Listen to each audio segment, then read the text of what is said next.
Welcome to the Stronger Tides Podcast, the podcast for small business entrepreneurs and corporate executives to learn more about increasing their client or employee retention through a group cruise program.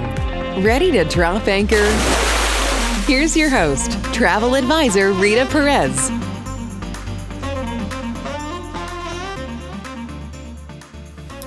Hello, welcome back to the podcast. On this week's episode, I wanted to go over why a corporate retreat at sea.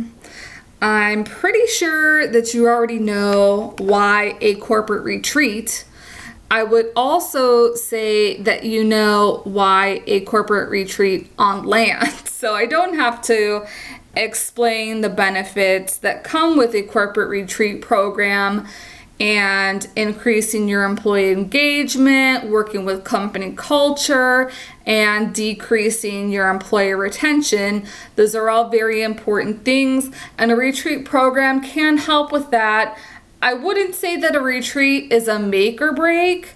I feel like a retreat program is part of your company culture and part of different aspects that you have within your company to show appreciation for your employees, to show that you really care, provide a different kind of workspace as well.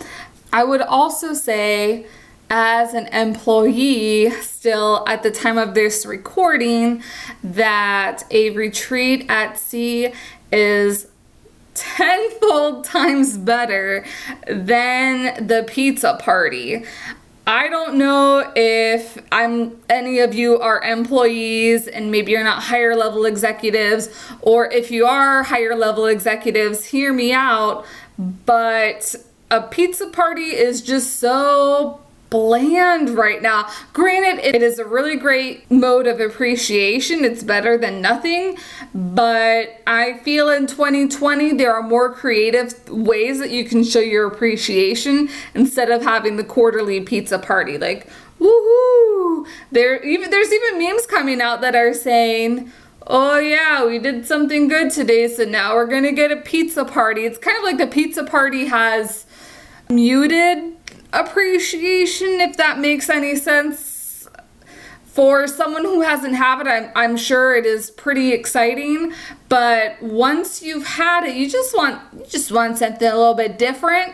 Again, I wouldn't say that there's anything wrong, but is that the most creative that you can be to show your appreciation for your employees?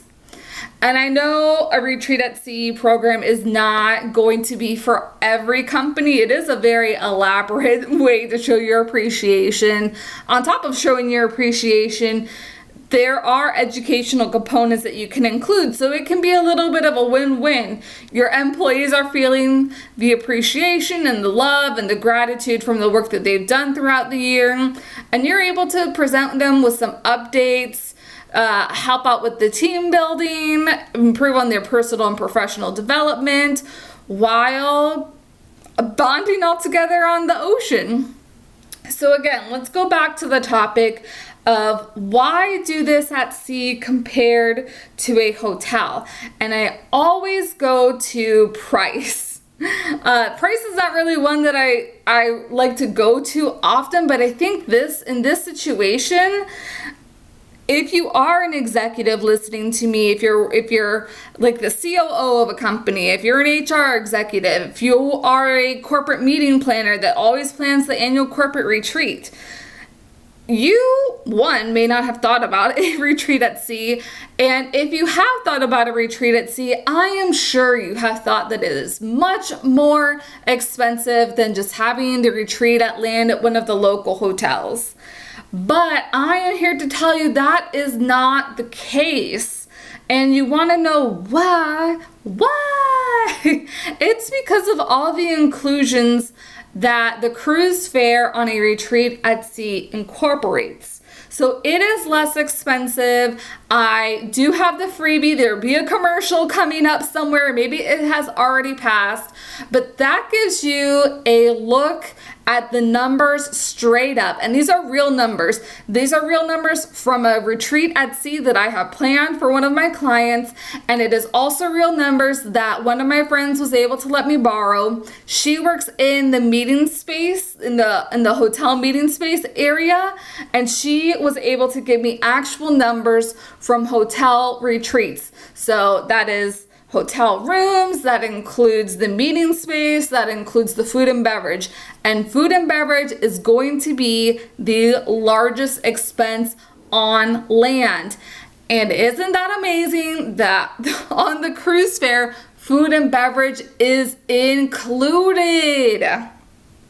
Not only that, but you also have activities. So if you are doing an educational program, you have those activities, but maybe later in the evening, there's the Broadway or Broadway style shows. That can cost a pretty penny, and that's included in the cruise fare.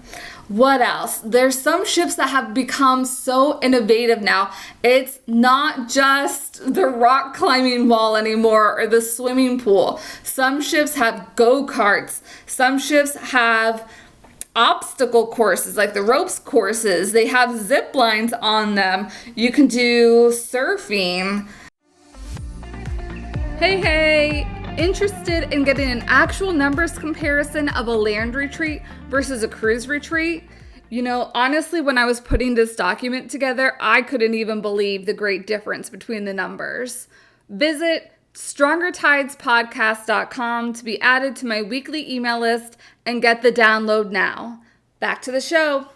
But simulated surfing, not actual surfing on the ship. They have escape rooms, there's laser tag, there's so many fun things. Now, some of those are a little bit extra, and maybe you want your employees to go ahead and do that at their leisure.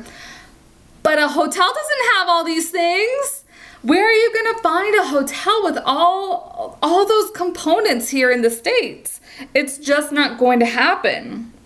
On top of that, your floating hotel, your cruise ship, is taking you to another country. So you already have the situation where everybody's bonding on the ship. They're learning new things. They're doing things maybe out of their comfort zone, and they're getting to know people that they may not have talked to otherwise than on this retreat. You're also adding the element of travel, which is another super amazing, like on steroids way to bond with somebody else through a different experience, which is also can be outside of somebody's comfort zone. And that's not anything extra. So if I'm located in Orlando, Florida, let's say we have our hotel retreat, and that's it. Like, you're in Orlando the whole time. Whereas on a 3-night cruise, you can go to the Bahamas for a night, maybe 2 nights you're in the Bahamas. It's just, for me, it's like out of this world amazing that you can incorporate a travel aspect, and it's not going to cost you anything extra than that hotel retreat. And like I have mentioned, the bond gets increased. So I've talked about that it is less expensive, it is more inclusive, you get to travel to new countries, or at least just travel away from our country for a little bit, and you increase your bond while traveling. When you are traveling, there is a different bond that is formed by those travel experiences with excursions or just the journey alone. You can't get that when you're working in your office or when you're working from home. It's just something different that happens in person, but in a different environment. I can't explain it, but if you've traveled with a group, you know what I'm talking about. You can definitely feel it, give you all the feels. So those are my 4 reasons why I would say a cruise retreat is more beneficial to your team than a land retreat at a hotel here. I know it's not for everyone. I have mentioned that before, but why don't you take a look? If you'd like to ask me, like inquire within, I always do complimentary consultations. It doesn't cost you anything to get some information from me. And if it's something you want to move forward with, then let's go ahead and keep the conversation going. I am not putting any pressure at you at all. I just want to give you another alternative, because I know if my current company offered me a cruise retreat, oh yes, I would be holding on and be like, yes, please, a vacation, and you're gonna pay for it. I have to go to educational stuff. That's okay, because there's a lot of other fun things that are going on. I am in. And like I said, I don't think it's the thing that will keep me around with the company. I think there's more things that you need to have incorporated with your retention program, but it is something that is highly attractive. I mean, can you imagine you're in an interview and your potential employee is asking about what your company culture is all about and what puts you apart from other companies? If you can say a cruise retreat at sea, that is definitely ear perking, at least in my ears. My ears would definitely be perked if you mentioned a cruise retreat, because I love cruising. But that's what I have for you. Have you had a cruise retreat at sea? I would like to know what your experience was, what you've thought about it, whether you're on the executive side or the employee side. Give me some insight as to what you think about it. I have been cruising with the company for about 5 years, and I have seen the transformations in front of my face of even just like through the days, day 1 to day 4, how people act differently, the bonds that have been built, the new friendships that have been made within the corporation. And that translates to higher productivity within your company. And we all know what that means, more money. And I know we all love more money for our companies. It helps with that bottom line. It helps pay for that cruise retreat. So if you have any questions, please do not hesitate to reach out. Stay safe, and I will see you next week. Thanks for joining us on the Stronger Tides podcast. Please subscribe to our podcast. And if you found value in this show, we'd appreciate a rating or a share with your colleagues. Find us on social media at Rita Ventures Group Cruising and online at ritaventures.net. Until next time, happy sailing.